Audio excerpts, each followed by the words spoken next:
Hello guys, and welcome. In this video, I will show you how to change the language in the 1xBet app.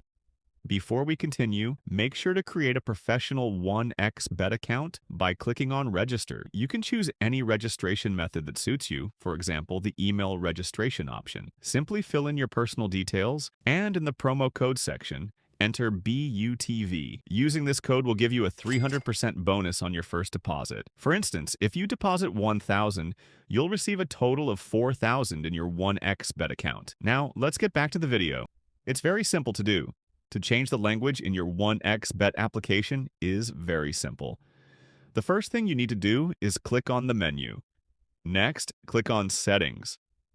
Then scroll down to Application Settings and select Language. Here, all you have to do is search for the language you want to switch to.